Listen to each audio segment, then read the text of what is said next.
আজকে যে ক্রাইম স্টোরিটা শোনাবো সেটা 1 আগস্ট 2006-এর একটা ঘটনা।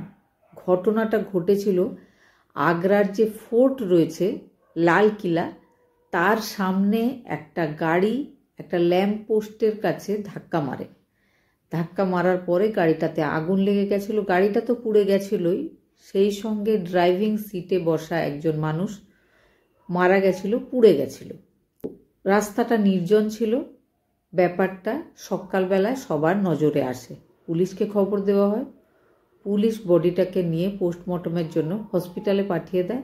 গাড়ির যে চ্যাসিস নম্বর, গাড়ির যে নম্বর, তো সেটা থেকে পুলিশ জানতে পারে গাড়িটা ইউপির গাজিয়াবাদের কোনো বিজয় কুমার পাল বলে ভদ্রলোকের। আগ্রার পুলিশ গাজিয়াবাদ পুলিশের সাথে যোগাযোগ করে, বিজয় কুমারকে খবর দেওয়া হয়। বিজয় কুমার সঙ্গে সঙ্গে চলে আসে, দেখে শনাক্ত করে যে ড্রাইভিং সিটে যে পুড়ে গেছে সে তার বড় ছেলে অনিল কুমার। অনিল কুমার আগ্রায় এসেছিল, কাপড়ের ব্যবসায়ী ছিল তারা, তো ব্যবসার কাজে এসেছিল। সেই সঙ্গে তার দিদির বাড়ি ছিল মথুরাতে, তো দিদির সাথে দেখা করতেও এসেছিল। তো বোঝা যায় যে অ্যাক্সিডেন্ট কেস একটা। বিজয় পালের ছেলে অনিল কুমার পাল পুড়ে মারা গেছিল। এই ঘটনাটা ঘটেছিল 2006-এ।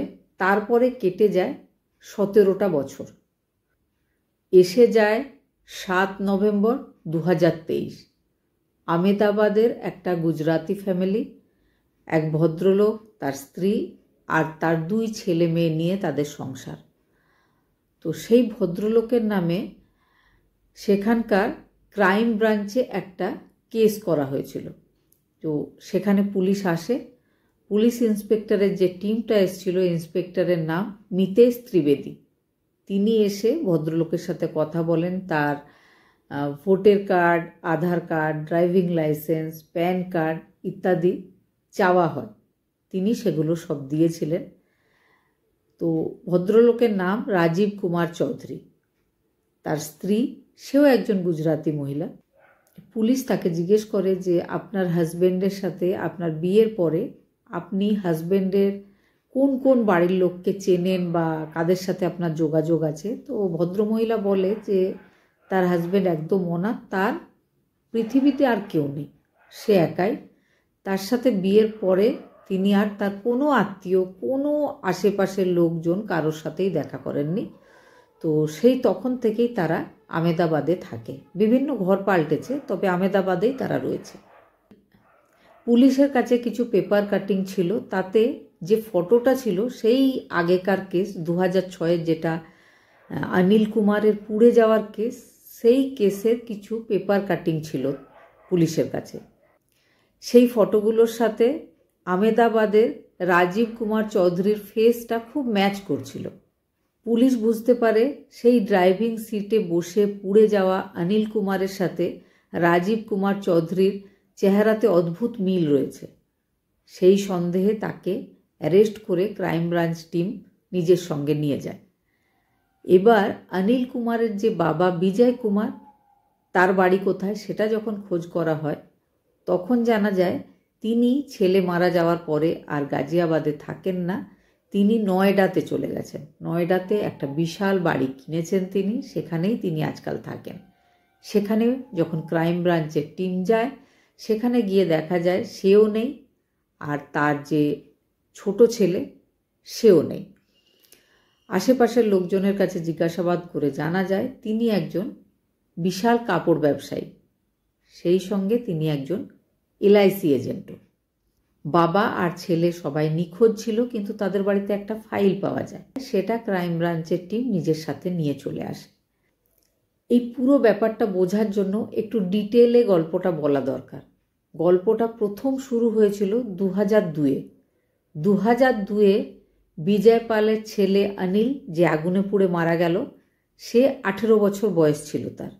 যখন তার 18 বছর বয়স হয়, তার বাবা তার নামে LICর 4খানা পলিসি করেছিলেন। সেই পলিসির জন্য প্রত্যেক বছরে 85,000 টাকা দিতে হতো।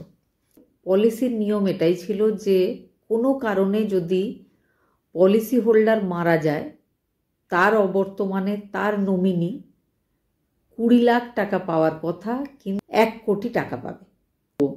পলিসি করা হয়েছিল 2002-এ। 2002 থেকে 2006 পর্যন্ত নিয়মিত ঠিক মতো ডেট ওয়াইজ প্রিমিয়ামগুলো জমা দেওয়া হয়। 2006-এ কিন্তু অ্যাক্সিডেন্ট হয়ে গেছিল। এদিকে 2006-এ ভদ্রলোক মানে বিজয় পাল একটা কার কিনেছিল নিজের নামে, সেটারও কিন্তু ইন্স্যুরেন্স করিয়েছিল। সেটা ছিল 10 লাখ টাকার ইন্স্যুরেন্স।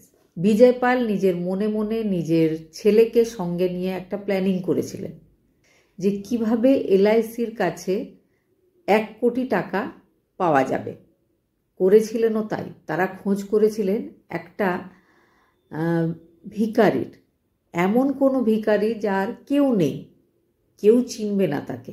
কয়েকদিন খোঁজ করার পরে গাজিয়াবাদ স্টেশনের বাইরে তিনি একজন ভিখারির খোঁজ পেয়েছিলেন, যার উচ্চতা, বয়স, শরীর স্বাস্থ্য ইত্যাদি সবই বিজয় পালের ছেলে অনিল কুমারের মতো। বাবা আর ছেলে সেই ভিখারিটার কাছে যায়, গিয়ে বলে যে তাদের একটা মানত পুরো হয়ে গেছে, সেই জন্য তারা তাকে খাওয়াতে চায়। ভিখারি মানুষ, সে খুব খুশি হয়েছিল। তাকে তারা নিজেদের গাড়িতে বসায়, খাবার খাওয়ায়। খাবার খাওয়াবার পরে বলে যে আমরা নতুন গাড়ি কিনেছি, গাড়িটার জন্যই মানত ছিল, তো তোমাকে আমরা আগ্রা ঘুরতে নিয়ে যাব। ভিখারি সে আরও খুশি হয়। বাবা আর ছেলে তাকে আগ্রা বেড়াতে নিয়ে যায়, সারাদিন তাকে ঘোরায়। যখন রাত্রি হয়ে যায় তাকে আবার খাবার দেওয়া হয়, খাবারে মিশিয়ে দেওয়া হয় অনেক ঘুমের ওষুধ। তারা কিন্তু আগে থেকেই চারিদিক দেখে খোঁজ করে রেখেছিল একটা নির্জন জায়গার। রাত্রি হতে সেই নির্জন জায়গায় গাড়িটাকে নিয়ে চলে গেছিল। ল্যাম্প পোস্ট একটা বাঁকা মতো ছিলই আগে থেকে, তার কাছে গাড়িটাকে ধাক্কা দিয়ে রেখে দেওয়া হয়। গাড়িটাকে বাইরে দাঁড়িয়ে বাবা আর ছেলে দুজনে মিলে পুড়িয়ে দেয়। ড্রাইভিং সিটে ছেলের জামা কাপড় পরিয়ে বসিয়ে দেওয়া হয় সেই ভিখারিকে। ঘুমের ওষুধ খেয়ে ঘুমিয়ে পড়ার জন্য ভিখারি কিছুই বুঝতে পারে না, ভিখারি পুড়ে যায়। তারপরে ছেলে নর্থ ইন্ডিয়া ছেড়ে চলে যায় গুজরাট। এটা কিন্তু তারা আগেই প্ল্যানিং করে রেখেছিল। ছেলেকে টাকা দেওয়া হয়, ছেলে সেখানে গিয়ে সেখানেও সে কাপড়ের ব্যবসা শুরু করে। একটা গুজরাতি মেয়ে দেখে, দেখার পরে সে বিয়ে করে ফেলে। সে ঘর ভাড়া নিয়ে নতুন সংসার শুরু করে। নতুন ড্রাইভিং লাইসেন্স, নতুন আধার কার্ড, নতুন ভোটার কার্ড, নতুন প্যান কার্ড সব কিছু তৈরি করে। এবারে বিজয় কুমার শুরু করেন ডেথ বেনিফিটের জন্য 1 কোটি টাকা এলআইসি থেকে নেওয়ার। প্রথমটাতে অসুবিধা হলেও তিনি কনজিউমার কোর্টে গেছিলেন। এলআইসি টাকাটা দিতে অনেক দেরি করে ফেলেছিল, প্রায় 1.5 বছর মতো। সেই জন্য কনজিউমার কোর্ট থেকে এলআইসিকে অর্ডার দেওয়া হয় যে 1 কোটি টাকা তো বিজয় পাল পাবেই, সেই সঙ্গে আরও 15 লাখ টাকা ক্ষতিপূরণ বা ফাইন হিসাবে দিতে হবে। সেই সমস্ত টাকা বিজয় পাল পেয়ে গেছিল। আর গাড়ির ইন্স্যুরেন্স করা ছিল, সেটার জন্য পেয়েছিল 10 লাখ টাকা। এই সমস্ত টাকা পাওয়ার পরে সে গাজিয়াবাদ ছেড়ে দেয়, নয়ডাতে একটা বিশাল বাড়ি কেনে। সেই সময় কিন্তু এখনকার তুলনায় টাকার দাম অনেক বেশি ছিল, যার জন্য তার পুরো অবস্থাই পাল্টে যায়। এদিকে যে ছেলে চলে গেছিল আহমেদাবাদ, তার সঙ্গে কিন্তু আর দেখা সাক্ষাৎ করতেন না। অনেক বছর পর মাঝে মাঝে তারা পিসিওতে গিয়ে ফোন কল করতেন, তাও 3 বছর 4 বছর পরে হয়তো একবার ফোন কল হতো। মাঝে মাঝে তারা একসাথে দেখাও করতেন, সেটা সব সময় দেখা করতেন কোনো বাস স্ট্যান্ড বা কোনো রেলওয়ে স্টেশনে। এই ঘটনা যখন 14-15 বছর কেটে যায়, তখন বিজয় পালের আবার ইচ্ছা হয় যে এলআইসির কাছ থেকে যদি আরও কিছু টাকা পাওয়া যেত, কারণ সেই টাকাগুলো শেষের মুখে। তো সে এবার এলআইসি এজেন্ট হয়ে যায়। এজেন্ট হয়ে বেশিরভাগ তিনি সেই সব মানুষদেরকে এলআইসি করাতেন যারা পড়াশোনা কিচ্ছু জানে না, চোখ বন্ধ করে বিজয় পালের ওপরে মানে নিজের এলআইসি এজেন্টের ওপরে বিশ্বাস করে পলিসিগুলো করত। তো একদিন এই ধরনেরই একটা পলিসি চোখে পড়ে এক ভদ্রলোকের। তিনি পড়ে দেখছিলেন যে এলআইসি পলিসিতে নমিনির জায়গায় এজেন্টের নাম মানে বিজয় পালের নাম লেখা রয়েছে। তিনি এলআইসি হোল্ডারকে জিজ্ঞেস করেন যে এরকম কেন, তুমি এলআইসি করেছো, তোমার যদি কিছু হয় তো তোমার টাকাটা তোমার ফ্যামিলি পাবে, তুমি এলআইসি এজেন্টকে কেন নমিনি করেছো? সে বলে, আমি তো এই ব্যাপারে কিছুই জানি না, উনি খুব ভালো লোক, উনি যেভাবে ভালো বুঝেছেন সেইভাবে করে দিয়েছেন, আমার কোনো সন্দেহ হয়নি। সেই ভদ্রলোক কিন্তু এইভাবেই আরও কয়েকজনের খোঁজ করেন, তাদের সবার পলিসি দেখেন, তাতেও কিন্তু তিনি একইভাবে দেখতে পান যে সবার পলিসিতে, যে পলিসিগুলো বিজয় পাল করায়, সবার পলিসিতে তিনি নিজেই নমিনি রয়েছেন। তো তার ব্যাপারটা সন্দেহজনক মনে হয়। তিনি আশেপাশের সব লোকজনের সাথে কথা বলেন, তিনি জানতে পারেন যে সত্যি সত্যি 17 বছর আগে বিজয় পালের ছেলে গাড়ি অ্যাক্সিডেন্টে পুড়ে গিয়ে মারা গেছিল, তখন তিনি কোটি টাকার ওপরে এলআইসি থেকে ডেথ বেনিফিট হিসাবে পেয়েছিলেন। আশেপাশের লোকের কাছে এটাও জানতে পারেন যে বড় ছেলে মারা যাওয়ার পরে ফ্যামিলিটা খুব একটা দুঃখগ্রস্ত হয়নি, তারা কিন্তু নর্মাল ছিল, বরং তার কিছুদিন পরেই তারা নতুন বাড়ি কেনে, খুব সুন্দর হয়ে যায় তাদের লাইফস্টাইল। তো তিনি তারপর থেকেই ওই ফ্যামিলিটার ওপরে নজর রাখতে থাকেন। তিনি নয়ডা পুলিশকে একটা বেনামে চিঠি পাঠিয়েছিলেন, তাতে তার যে সন্দেহগুলো হচ্ছে সমস্তটাই জানিয়েছিলেন। কিন্তু পুলিশ যেমনভাবে কাজ করে থাকে, 6 মাস ধরে ব্যাপারটা নিয়ে তদন্ত করে একটা রিপোর্ট জমা দিয়েছিল যে না, এই ধরনের কিছুই হচ্ছে না, সব ঠিক আছে। ভদ্রলোক বুঝতে পারেন যে পুলিশ ব্যাপারটাকে সিরিয়াসলি নিচ্ছে না।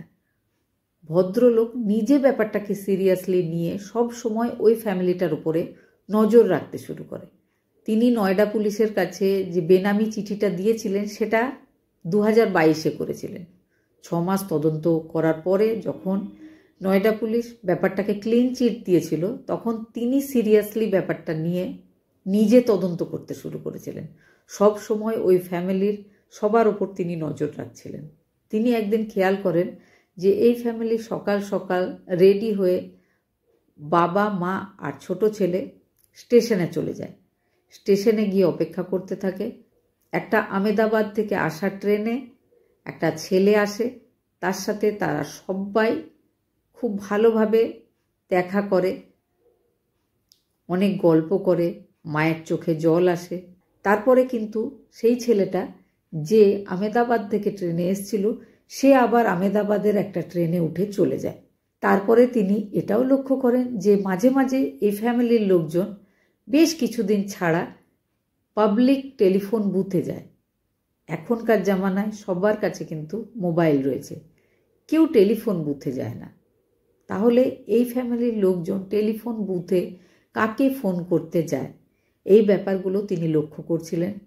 তিনি 2006-এ যে ঘটনা ঘটেছিল তখন পেপার কাটিং জোগাড় করে রেখেছে, তাতে বিজয় কুমারের ছেলে অনিল কুমার পালের ছবি ছিল।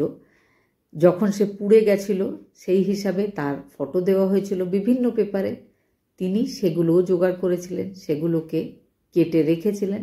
আর তিনি যেদিন স্টেশনে আমেদাবাদ থেকে আসা ছেলেটার চেহারা দেখেছিলেন, তার মনে হয়েছিল সেম মানুষ, যেটা পেপারে দেখা যাচ্ছে সেটাই তাহলে এটা।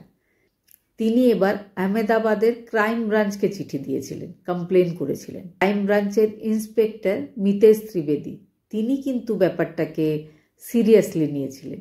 সিরিয়াসলি নেওয়ার পরে তিনি সমস্ত পেপার কাটিং সমেত রাজীব কুমার চৌধুরীর বাড়িতে গিয়ে হানা দিয়েছিলেন। তারপরে সমস্ত ব্যাপারটা ধীরে ধীরে সামনে এসেছিল।